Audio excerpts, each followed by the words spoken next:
네, 한 주간의 소식을 빠르게 알아보는 주간 브리핑. 안녕하세요, DSRV 김지윤입니다.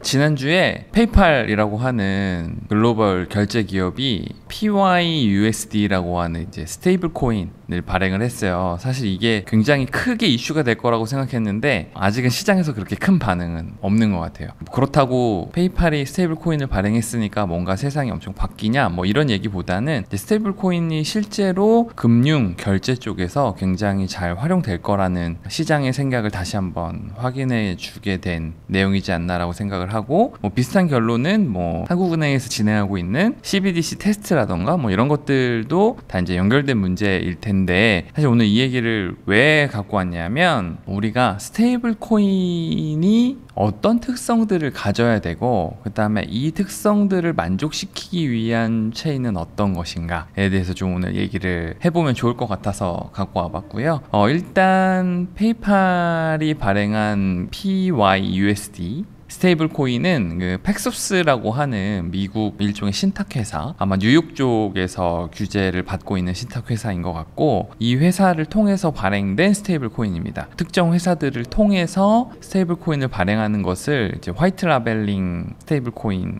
이라고 하는데 그 중에 하나예요. 이 회사가 발행했던 또 다른 스테이블 코인이 우리가 잘 알고 있는 BUSD인데, 이 BUSD를 이더리움에서 발행을 했었을 때는 문제가 없었거든요. 왜냐면 이분들이 그 신탁 회사로서 인증을 받을 때 이더리움 위에서 발행하는 스테이블 코인에 대해서는 잘 허가를 받았기 때문에. 그런데 이 BUSD가 좀 문제였던 이유가 BNB라는 체인에서도 동일하게 발행을 할 수 있었기 때문에, 이 부분은 이제 규제 허가를 받지 않은 상태에서 토큰이 발행된 거다라는 규제 당국의 어떤 제재 때문에 BUSD는 아마 발행을 중단한 것으로 알고 있고, 현재로서는 PYUSD 그리고 아마 비자 카드랑도 협업을 하고 있는 회사입니다. 비슷한 회사로는 이제 서클사, 우리가 흔히 알고 있는 USDC이고요. 이 회사도 사실은 EVM 체인, 그러니까 이더리움 위에서 발행을 하고 있어요. 자, 그러면 미국에서 크게 활동하고 있는 스테이블 코인 발행사는 왜 다 이더리움을 사용하는가? 우리나라 같은 경우는 CBDC를 아마 다른,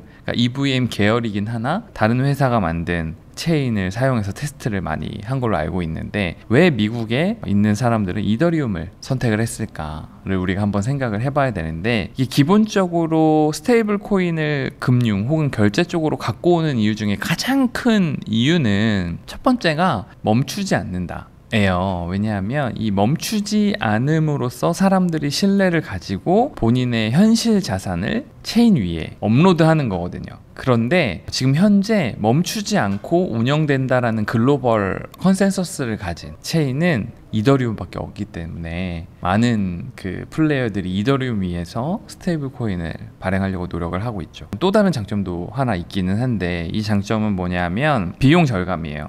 우리가 기존에 뭐 영업일 기준 이런 얘기들을 들어보셨을 거예요. 뭐 예를 들면 여러분들 토스라는 회사를 통해서 외국 주식을 살 수 있는데, 해외 주식을 사시고 실제로 판매를 토스라는 앱을 통해서 했을 때 여러분의 지갑으로 현금을 다시 받을 수 있는 것은 영업일 기준 뭐 2, 3일, 근데 그게 해외 영업일 기준도 2, 3일이 있기 때문에 운이 나쁜 경우에는 일주일도 걸리고 하거든요. 근데 이런 경우에 이제 스테이블 코인을 가지고 뭔가 현실화된 자산, 요즘 많이 나오는 용어로는 뭐 토큰 증권 같은 거, 그런 걸 샀을 때는 내가 원하는 타이밍에 판매를 하고 내가 원하는 타이밍에 나의 자산을 되돌려 받을 수 있기 때문에, 이 글로벌 파이널리티 그리고 24/7 멈추지 않는 체인이라는 측면에서는 현재로서는 CBDC나 어떤 이런 스테이블 코인 같은 토큰은 이더리움 위에서 발행하는 게 맞지 않나라는 생각이 굉장히 많이 듭니다. 그래서 우리나라 같은 경우도 CBDC 테스트를 굉장히 많이 하고 있는 걸로 알고 있는데, 한국은행과 협업을 해서 이더리움 위에서 기존 미국 쪽의 금융 규제, 우리보다 더 많은 규제들과 더 많은 고민들을 한 나라이니까 그 안에서 움직이는 플레이어들이 왜 그렇게 움직이는지에 대해서 우리가 굉장히 고민을 많이 해야 될 것 같아요. RWA라고 하는데, 그러니까 리얼 월드 에셋이라고 해요. 현실 자산을 디지털 트랜스포메이션 해가지고 토큰 형태로 체인 위에 발행한다. 네, 이건데 사실 피아트도 체인 위에 토큰 형태로 발행했을 때 결국 그게 이제 스테이블 코인이 되는 거고, 리얼 월드 에셋의 하나의 또 다른 종류가 될 거기 때문에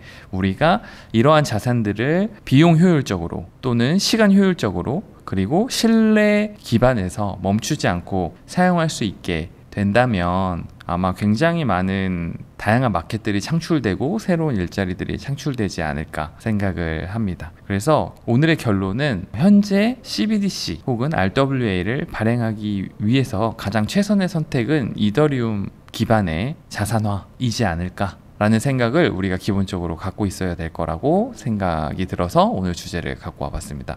현재 PYUSD는 페이팔 앱 안에서만 쓸 수 있다고 해요. 이더리움 위에서 발행을 하기는 했지만 여러 가지 이유로 아마 막아놓은 것으로 생각을 하는데, 결국에는 어떤 스마트 컨트랙트 주소에서 발행됐는지 우리가 알 수 있다면, 그리고 거기에 이제 트랜잭션을 우리가 누구나 사용할 수 있게 날릴 수 있다면 기축통화가 돼서 여러 덱스에서 사용될 수도 있지 않을까라는 생각도 해봅니다. 네, 오늘 스테이블 코인 관련된 얘기는 여기까지 해보면 좋을 것 같습니다. 감사합니다.